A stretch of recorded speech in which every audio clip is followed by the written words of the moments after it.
आते हैं अपनी इस क्लास में। और देखा जाए तो हाँ, हमने अपना जो लास्ट डिस्कशन है हमने उनसे छोड़ा था कि ग्रामर नोट्स पर, और हमने आपसे कहा था कि आज हम डिस्कशंस करेंगे यूँ कहे तो संस्कृति नोट्स पर, यानी कि कल्चर नोट्स पर आज हमारा जो डिस्कशन है वह आधारित रहेगा। तो आप चलते हैं, हम देखते हैं कि क्या कुछ आज हम सीखेंगे, और आपसे यही आशा करेंगे कि जो कुछ हम आज आपको पढ़ाएंगे आप सभी लोग घर पर जाएंगे और उन्हें अच्छी तरह से फिर सीखेंगे, समझेंगे, और उन्हें अपने दिमाग में अच्छी तरह से जो ये सब नॉलेज है रखने की कोशिश करेंगे। तो आज का जो हमारा लेसन रहेगा वो बेसिकली जो बेस्ड रहेगा गायत्री मंत्र पर, जो कि हम संस्कृति और मानव धर्म के जो टेक्स्ट बुक है उसमें जो सिलेबस में है हम उसी में से आज आपको पढ़ाएंगे, और जो हमें कवर करना है हम इसी में से कवर करेंगे। और आप सभी से हमारा यही आ, उम्मीद रहेगा कि आप सभी लोग अच्छी तरह से सुनेंगे, समझेंगे और सीखेंगे कि क्या कुछ है हम आपको क्लास में पढ़ाएंगे। ठीक है बच्चों, तो चलते हैं, अब हम देखते हैं हमारा जो अगला स्लाइड है वह क्या कहता है। चलते हैं लर्निंग ऑब्जेक्टिव यानी कि लर्निंग आउटकम्स पर चलते हैं। यानी कि हम आप बच्चों से यानी कि आप छात्रों से हमारा क्या एक्सपेक्टेशन रहता है कि आप ये जो पर्टिकुलर लेसन सीखने के बाद में हमारा क्या एक्सपेक्टेशन है कि आपको क्या जानना है, क्या जानना आवश्यक है, क्या आपको सीखना है। तो छात्रों को यह समझने में सक्षम होना चाहिए कि गायत्री मंत्र कितने प्रकार के हैं, हिंदू धर्म में तथा संस्कृति में बतलाया गया है। आपको यह जानना बहुत आवश्यक है कि हमारे हिंदू धर्म में कितने प्रकार के गायत्री मंत्र यानी कि कितने विभिन्न प्रकार के गायत्री मंत्र बतलाया गया है। छात्रों को समझना चाहिए कि गायत्री मंत्र क्यों महत्वपूर्ण माना गया है। ये नहीं कि अगर आप बच्चे गायत्री मंत्र जानते हैं तो और इनके महत्वपूर्ण नहीं जानते तो कोई फायदा नहीं होता है। आपको जानना है कि गायत्री मंत्र क्यों महत्वपूर्ण माना गया है, साथ में आपको यह भी जानना है कि गायत्री मंत्र हिंदू धर्म में क्यों महत्वपूर्ण भूमिका निभाती है। पहला, वह क्यों महत्वपूर्ण माना गया है, और दूसरा, वह हिंदी धर्म में क्यों अपना जो इम्पोर्टेंस यानी कि क्यों अपना जो महत्वपूर्ण है वह निभाती है। फिर चलते हैं लर्निंग ऑब्जेक्टिव्स पे। लर्निंग ऑब्जेक्टिव्स पर जब देखा जाए तो पहला यहाँ पर जो पॉइंट है वह बता रहा है छात्रों को गायत्री मंत्र के विभिन्न नामों को जानना चाहिए।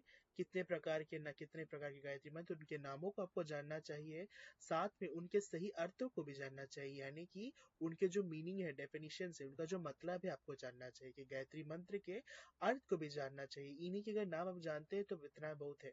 आपको मीनिंग्स भी यानी कि आपको उनका नाम भी जानना है और साथ में उनके अर्थ को भी आपको समझना है। कारण भी जानना चाहिए कि लोग क्यों गायत्री मंत्र का उच्चारण करते हैं। आपको यह बहुत यानी कि आपको बहुत अच्छी तरह से समझना चाहिए कि गायत्री मंत्र का उच्चारण लोग क्यों करते हैं। इसके लिए कोई रीजन है या फिर कोई पर्पस है, फिर लोग सिर्फ वैसे ही करते हैं। आपको उनके महत्व या फिर कारण जानना चाहिए कि क्यों लोग गायत्री मंत्र का उच्चारण करते हैं। फिर चलते हैं नेक्स्ट स्लाइड में जो आता है पूर्ण ज्ञान। पूर्ण ज्ञान का अर्थ है कि छात्रों को ये जो लेसन हम पढ़ाने जा रहे हैं, जो विषय हम पढ़ा रहे हैं, आप इस विषय से पहले आपके अंदर या फिर आपके दिमाग में कुछ हद तक यह ज्ञान होना चाहिए कि गायत्री मंत्र किस तरह से बोला जाता है और किस भाव से बोला जाता है। अब जब आपको ये पता नहीं रहेगा तो आप अगर थोड़ा जो कंफ्यूजन से आपको रहेगा तो आपको ये बहुत इंपॉर्टेंट है कि आपको जानना कि गायत्री मंत्र किस तरह से बोला जाता है और किस भाव से बोला जाता है। अब आते हैं गायत्री मंत्र के अर्थ पर और देखते हैं गायत्री मंत्र का अर्थ क्या है। गायत्री मंत्र एक प्रार्थना मंत्र है जो कि बुद्धि तथा विद्या को तेज बढ़ाने वाले मंत्र बतलाया गया है। इसीलिए लोग गायत्री मंत्र का उच्चारण करते हैं। गायत्री मंत्र हम कब उच्चारण कब करते हैं, कौन से समय करते हैं? गायत्री मंत्र दो समय ज्यादातर लोग इस्तेमाल करते हैं। जब लोग सुबह उठते हैं तो वो गायत्री मंत्र का उच्चारण करते हैं, और दूसरा जब पूजा पाठ में होते हैं तब वह गायत्री मंत्र का उच्चारण करते हैं। हमें किस भाव से गायत्री मंत्र को बोलना चाहिए? हमें शांति और भक्ति से मन से जो गायत्री मंत्र का उच्चारण है वह करना चाहिए।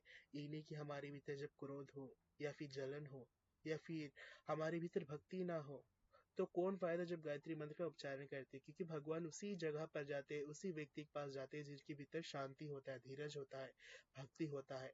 इसीलिए गायत्री मंत्र का उच्चारण हम उसी वक्त करते हैं जब हमारे भीतर शांति होता हो और भक्ति निवास करता है। अब देखते हैं कि गायत्री मंत्र का उच्चारण हम कैसे करते हैं। गायत्री मंत्र कुछ इस तरह से कहते हैं अब, और अब जरूर से सीखिएगा। ओम भूर्भुवस्वः तत्सवितुर्वरेण्यं भर्गो देवस्य धीमहि धियो यो नः प्रचोदयात्। तो गायत्री मंत्र हम इस तरह से कहते हैं। अब चलते हैं गायत्री मंत्र के विभिन्न नामों पर। गायत्री मंत्र के 3 विभिन्न नाम है। पहले तो गायत्री मंत्र जो कि अब बुद्धि या विद्या को तेज बढ़ाने वाला मंत्र माना गया है, उनका अर्थ है। फिर दूसरा उसका जो अर्थ है वह है सवित्री मंत्र, यानी कि यह मंत्र है जिसका नाम सविता है। सविता अर्थ जिसका अर्थ है सबको शुभ प्रेरणा देना, जो सबको उत्पन्न करता है और जो समस्त ऐश्वर्य को उत्पन्न करके उनका स्वामी है, तथा सबको ऐश्वर्य प्रदान करता है। ऐश्वर्य का अर्थ है सुख और सुविधा प्रदान करता है, उन्हें ऐश्वर्य कहते हैं। फिर आता है गुरु मंत्र, जो मंत्र गुरु द्वारा दिया जाता है अपने शिष्य को, ताकि वे लोग उच्चारण करें, ताकि उनके जो भी शौक या फिर ख्वाहिशें हैं वह पूरा हो सके, उन्हें गुरु मंत्र कहते हैं। गायत्री मंत्र के अलग अलग महत्व है। आपके छात्र के अनुसार, आपके अनुसार भी कई अलग अलग महत्व होंगे, परंतु जो यहाँ पर मेन महत्व यानी कि जो मेन इंपॉर्टेंस है गायत्री मंत्र उच्चारण करने से, तो ये सारा है। मन को शांति प्रदान करता है, भक्ति को तेज करता है, बुद्धि तथा ज्ञान को सही मार्ग या रास्ता दिखाता है, और व्यक्ति का आत्मविश्वास बढ़ता है। तो ये सारे गायत्री मंत्र का महत्व है। अब आगे हम जो पाठ का सारांश पर, यानी कि कक्षा में ये सारी जो चीजें पढ़ाई गई है आप यहाँ पर जान सकते हैं, अगर ताकि आपको किसी तरह से मिसअंडरस्टैंडिंग या फिर किसी तरह से डिफिकल्टीज ना पड़े। तो आज जो कुछ भी इस क्लास में डिस्कस हुआ है, तो पहला है गायत्री मंत्र का अर्थ। गायत्री मंत्र के अर्थ से पहले हमने डिस्कशन किया था ऑब्जेक्टिव्स पर, आउटकम्स पर, जो कि आप छात्रों को जानना है। फिर जो मुख्य बातों पर हमने डिस्कशन किया था कि गायत्री मंत्र के अर्थ को हमने सीखा था कि वह एक ऐसा मंत्र जो अपनी बुद्धि तथा विद्या को तेज बढ़ाने वाले मंत्र है। फिर हमने उनके विभिन्न नामों पर भी चर्चा किया गया था। 3 नाम है, गायत्री मंत्र, सवित्री मंत्र और गुरु मंत्र। गायत्री मंत्र का जो हमने आपको अर्थ दिया है, फिर जो सवित्री मंत्र है वह उनका जो देवता सावित्री है सभी को शुभ प्रेरणा देता है, और गुरु मंत्र जो कि गुरु द्वारा मंत्र दिया जाता है छात्रों को, ताकि वह ये जो मंत्र का जाप करे और उनके जो भी आवश्यकता, जो उनके जो मनोकामना है वह अच्छी तरह से पूर्ण हो सके। और फिर हमने सीखा था गायत्री मंत्र के महत्व पर। गायत्री मंत्र के महत्व हमें बोलने से, गायत्री मंत्र का उच्चारण करने से मन को शांति मिलता है, बुद्धि और भक्ति तेज कर जो हो जाता है, साथ में व्यक्ति का आत्मविश्वास है वो आगे बढ़ता है। तो ये सारी पाठ का सारांश में आप सब देख सकते हैं। साथ में हमने आपके लिए कुछ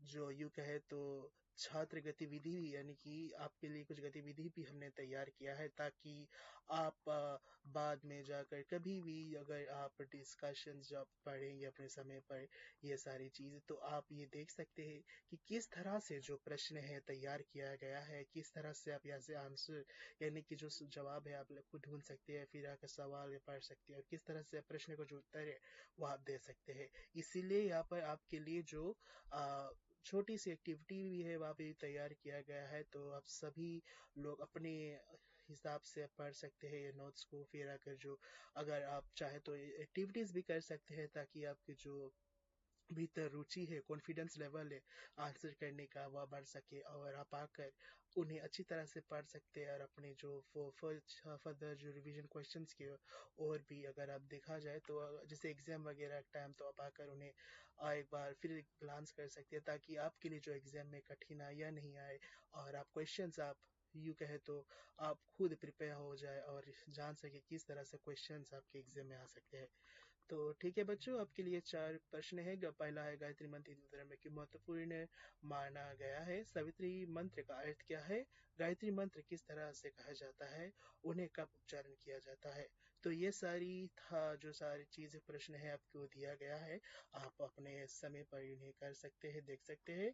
और हम आ गए हैं समाप्ति पर, और अगर आपके पास किसी भी तरह का प्रश्न है तो आप जाकर ये जो हमने आपके लिए नोट्स प्रिपेयर किया, आप देख सकते हैं। आपको सारे प्रश्न का जो जवाब यहाँ पर मिल जाएगा, फिर हम मुझसे पूछ भी सकते हैं। तो मैं ज़रूर से आपको मदद करने की कोशिश करूँगा। तो समय के मद्देनजर रखते हुए तो हमारे पास बहुत समय नहीं है, तो हम अपने जो क्लास है उन्हें यहीं पर समाप्त करते हैं। Thank you.